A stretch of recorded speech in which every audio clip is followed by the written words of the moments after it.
Hello, sports fans. Welcome to Super Sports Central. Today, we're going to be going over my Week 14 college football rankings. But real quick, before we get into the video, if there is static in my mic at all throughout the video, sorry about that. I've been having some problems with my mic, so if there's static, sorry in advance. But we'll start off with this video by briefly recapping my rankings from last week and what those teams did in Week 13. Last week at number 10, I had Notre Dame. They destroyed Syracuse 70-7. Ninth was Alabama. They easily beat Eastern Illinois 56-0. Eighth was Oklahoma. They beat Missouri 17-6. Seventh was Texas Tech. They were on a bye. Sixth, I had Ole Miss. They were also on a bye. Number 5, I had Oregon. They beat USC 42-27. Fourth was Georgia. They dominated Charlotte 35-3.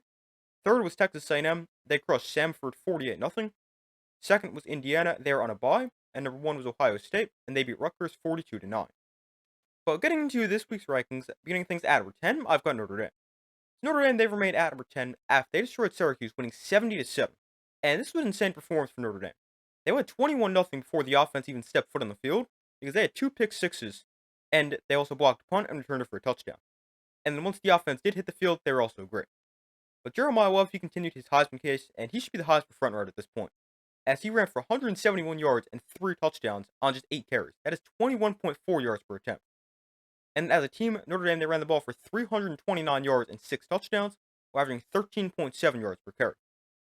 Now, the passing numbers for Notre Dame aren't too impressive because they only let CJ Carr throw the ball 9 times because they got up so big so quickly. But the offense was dominant for Notre Dame. And the craziest thing, they had the ball for under 20 minutes and put up 70 points. And then the defense for Notre Dame, they're also dominant. They allowed just 7 points, which came with under a minute to go in the game. And they also got 5 sacks, got 3 interceptions, and returned 2 of them for a touchdown. But this is an amazing performance for Notre Dame. And something that makes this even more impressive is Notre Dame, they won by 63 points against Syracuse, who's a Power 4 opponent. And yes, they're not very good, but they're still a Power Conference team. And they won by more points than Alabama did and Texas A&M did, and they were both playing FCS teams. That is a really impressive performance for Notre Dame. But 70 points, it's the most points they've scored since 1932, and it's the largest win for Notre Dame since 1966. But it's a great win. I am going to keep them at number 10. Obviously, I know the committee's put them at number 9, and as a Notre Dame fan, I love to see that, but I had Notre Dame at 10. If you want to move them up to number 9, I'm fine with that, but I'm going to keep Notre Dame at number 10. Ninth, I have Alabama. So Alabama remains at number 9 after they easily beat Eastern Illinois 56-0. And this is a pretty easy win, and it's what you would expect from Alabama when they play an FCS team.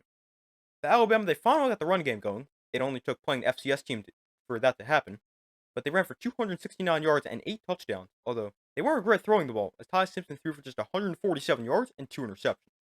And 2 interceptions against an FCS team is definitely not great. And then the defense for Alabama, they were also good. They didn't allow a point and allowed just 34 total yards. But they did what you would expect against a lower level team, and I've got Alabama at number 9. Eighth, I have Oklahoma. Oklahoma, they remained at number 8 after they beat Missouri 17-6. And this definitely wasn't the prettiest win for Oklahoma, but they got the win. That's what matters. And they beat a pretty good Missouri team. But the offense for Oklahoma, they weren't great. They only scored 17 points, and they have just 276 total yards. But they did do enough to get the win. Quarterback John Mateer didn't have his best game throwing the football, though, as he went just 14 of 30 for 173 yards and 2 touchdowns. And actually, over half his passing yards came on one play for an 87-yard catch and run for Isaiah Zatenga. And then running the football for Oklahoma, they weren't great, as they ran for just 103 yards on 3.2 yards per carry. But the defense for Oklahoma, they were dominant. They allowed just 6 points, didn't allow a touchdown, and they completely shut down the Missouri run game.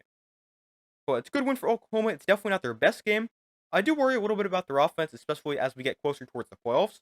But it's a good win for Oklahoma. They beat a ranked Missouri team and have got them at number 8. 7th, I have Texas Tech.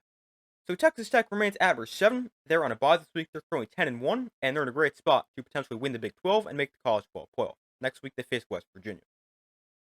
Number 6, I've got Ole Miss. Ole Miss was also on a bye this week. They're now 10-1, and next week they face Mississippi State in the Egg Bowl. Number 5, I have Oregon.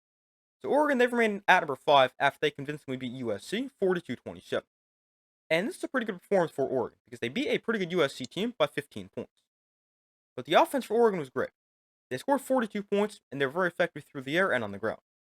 Quarterback Dante Moore threw for 257 yards, 2 touchdowns, and an interception. And on the ground, Oregon ran for 179 yards and 3 scores. And then the defense for Oregon, they also played pretty well. They held a great USC offense to just 27 points and also got a couple turnovers. But this is a big win for Oregon, and it really helps their playoff resume because now they have a ranked win. and it also helps me justify having them at number 5, which still might be a little bit too high, but I do have Oregon ranked so high because I originally had them pretty high. I never really dropped them too low from the Indiana loss, and they've just kept winning. Other teams have lost. That is why I have Oregon at number 5. But if you want to have them a couple spots lower, I can understand. Number 4, I have Georgia. So Georgia entered at number 4 after they easily beat Charlotte 35-3. The offense was good for Georgia, putting up 35 points, although Gunnar Stockton wasn't amazing, throwing for 196 yards and an interception. But the run game for Georgia, they dominated as they ran for 192 yards and 5 scores. And the defense was also elite as they allowed just 3 points and 169 total yards. But Georgia, another team where they played a pretty bad opponent as they played a 1-win Charlotte team, and they did what you would expect, and I've got Georgia at number 4. Number 3, I have Texas A&M. So Texas A&M, they remain at number 3 after they also beat an FCS team as they beat Samford 48-0. And this is a good performance for A&M. Marcel Reed threw 3 touchdowns, and they ran the ball well, rushing for 247 yards and 3 touchdowns. And the defense was obviously great as they didn't allow a point and allowed 77 yards. But A&M, another team who obviously played really well against a bad team, and they remain at number 3. Number 2, I've got Indiana. Indiana, they remain at number 2. They're currently 11-0. They're on a bye this week. Next week, they face Purdue. And coming in at number 1, I've got Ohio State. So Ohio State, they remain at number 1 after they destroyed Rutgers 42-9. Now, they did get off to a little bit of a slow start as they were only up 14-3 at the half, but then they completely dominated in the second half. Quarterback Julian Sain was pretty solid, throwing for 157 yards and 2 touchdowns, and tight end Max Clare really stepped up in the absence of Jeremiah Smith and Carnell Tate, as he finished the game with 7 catches for 105 yards and he found the end zone. And then running the football for Ohio State, they ran for over 250 yards and got in the end zone 4 times. And then the defense for Ohio State, they dominated once again as they allowed just 9 points. But another easy win for Ohio State, they're still undefeated and they head to Michigan next week. And my updated college football playoff predictions, so they're pretty much the same as last week. The only thing that really changes is the 11 seed and 12 seed with the ACC champion and the Group of 5 champion. So I'm just going to not run through them like I usually do. I'll just skip down to the 11 seed and 12 seed. But the 11 seed, the ACC champion, it gets really interesting because I had Georgia Tech here. They lost to Pitt, and it wasn't really that great. They ended up losing by, I believe, 14, but it was a lot more one-sided than that. But I had them here. They're now very unlikely to make the playoff because they're not going to make the title game. And now it looks like it's going to be either Virginia or SMU. Because if they win out and win next week, they're going to make the title game. There's still a chance Pitt makes it there if they beat Miami and Virginia or SMU loses. But they don't have very tough opponents. Virginia and SMU, that is. So I do think they'll end up playing the title game. I don't trust Virginia. I don't really trust SMU. But I do think SMU is the better team. So I'll have SMU winning the ACC and getting the 11th seed in the college football playoff. And then the 12th seed, the Group of 5 champion.